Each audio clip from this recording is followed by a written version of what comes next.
ആരാധനാലയത്തിന്റെ hallelujah തിരശ്ശീല മുകൾ മുതൽ അടിവരെ കീറിപ്പോയി.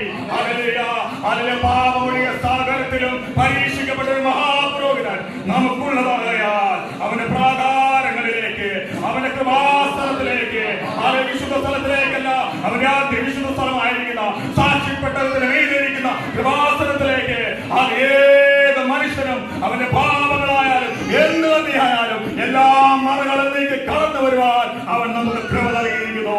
അങ്ങനെയുള്ള ദൈവജനമേ, നിന്റെ ദൈവമായ യഹോവയുടെ അടുക്കൽ നീ വരുമ്പോൾ പൂർണ്ണ ഹൃദയത്തോടെ, പൂർണ്ണ മനസ്സോടെ, പൂർണ്ണ ശക്തിയോടെ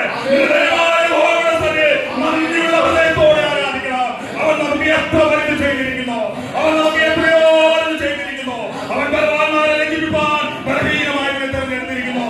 അവൻ ജ്ഞാനികളെ രക്ഷിപ്പാൻ ഭോഷന്മാരെ തെരഞ്ഞെടുത്തിരിക്കുന്നു. ഒരു വിലയില്ലാതെ ഇരുന്നിട്ടും ആർക്കും ഒന്നിനും കൊള്ളില്ലാതെ ഇരുന്നിട്ടും ഈ പ്രസംഗിക്കുന്നതിനെയും കേൾക്കുന്ന നിങ്ങളെയും ദേവാലയത്തിന്റെ തിരശ്ശീലക്കകത്തുനിന്ന് പുറമേ നിന്ന് പാപത്തിന്റെയും ചൂളയിൽ നിന്ന് ആകാശത്തിനും ഭൂമിക്കും നാഥനായവൻ അസ്വർഗീയ അനിത്യമായ സിയോനിലേക്ക് അവൻ നമ്മെ വിളിച്ചിരിക്കുന്നുവല്ലോ. ഹൃദയത്തോടെ